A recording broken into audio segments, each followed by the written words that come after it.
For anyone who's having issues trying to buy the TKINU coin, you got to get the MetaMask. This is what this is right here. You set it up and then you just do face recognition or whatever else. This is what it looks like. You can see my TKINU. I'm gonna show you. I'm gonna show you two ways you can get it if you're doing it on the desktop or. So you can see what I have in there. I'm gonna scroll over here. You can download this app called UniPro. This is Uniswap. You're gonna click Uniswap, hit trade, and then you're gonna connect your wallet. But you want to have it set up to ETH. That's Ethereum. I'm trying to search for it in here, but I threw the wrong code in there. That's something else, which I'll show you later. I went in there to type it in, but I didn't see it. So this is what you can do on the desktop if you don't see it work. So what I did was I did it the manual way.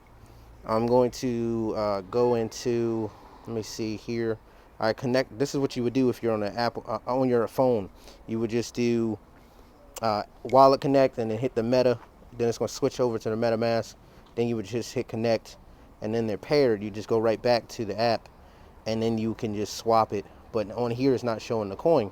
So this is what I would do. I went on Safari, typed it in. I scroll down to the bottom of the website, to the feed, and you're going to see down here. You're going to see the website. That's it right there. Token. Then you just hit buy in the top right corner. That gives you instructions on here too if you go on the website. This is just the way I did it. It's going to take you over to the app again. Now you can see that it's up there because it had to pair itself, manually put it in. So it's easy to do that way where you don't lose it, or you don't send it to the wrong coin. And then I swapped it down so I can select the ETH, Ethereum, connect the wallet again. You'll see me do that in a second. Then I hit the wallet connect, and then it'll connect them. And then now I can send it through Ethereum. But you got to buy Ethereum. So what you do is you go in here to MetaMask. I use Coinbase, but you can do which one you want. But it costs more to transfer them. So this might be easier just to do it through the Meta wallet. So you go in there, you just hit the buy button. You can do it with Apple Pay or a bunch of other different ways. And then you'll see it'll be in Ethereum, and then you're trying to transfer it through Uniswap to then get it into the TKINU. But some of the things that you have to do that costs you money, some people tell you like, hey, use $300 just so you can transfer in there to pay for all the fees.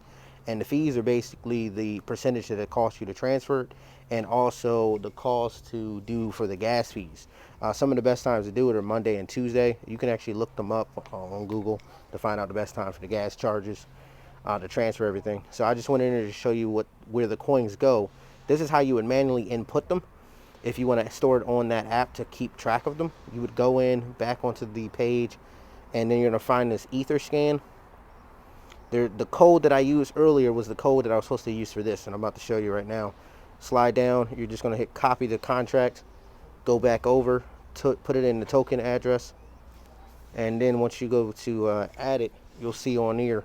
Now it'll store, and that's where you save it at. And then that's just where it is. Now that's in the house. And now if you wanted to sell it back, what you would have to do is go back to Uniswap. This is a lot of people had issues and they didn't know how to do it. So I went back into the website just to make it easy, because then it'll store it. And then when I scroll down, you'll see hit back onto the website. Then you're just going to hit buy again. It's going to switch you back and store the token in there.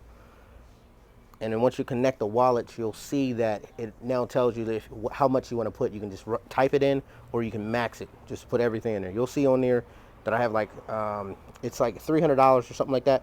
So you'll see, I'm going to connect. And then you can just hit max. I switch it to Ethereum because that's the easiest way to do it, to get it back into Ethereum. And then send it back to whatever wallet you have. And then you just connect the liquidation to get it to V2. And then on there you would just hit allow. So what happens is there's the gas charges, and then you also have the fees for the percentages. So what I'm going to do is I'll show you in a second basically what it is. I'm just going to switch back in, and you can see how you can set it. Now what I had to do is I had to set it to 2.5%. I played with it all day trying to figure out which right percentage that you needed for the slippage for it to go through. Don't mean to talk math terms or whatever kind of terms it is, but I mean it is what it is. It's a slippage that what you would have to do. Hit the gearbox in the top corner of the swap, and then you'll see the percentages. Usually on auto, it's set at 10% or 50%. I did 2.5, and then it took it. That was just for yesterday. It might be a higher slippage to pay between the difference of the price changes, and then what you'll see is and once you do that and it accepts if you're on a laptop, which how I did it, but you can do it on your phone too, it's going to pop up and say what are the gas fees. You can select it to be slow, medium, or fast. They're just going to charge you more Ethereum to make the miner do its work to push it through the blockchain to get it to the next stage, and that's what you're paying for.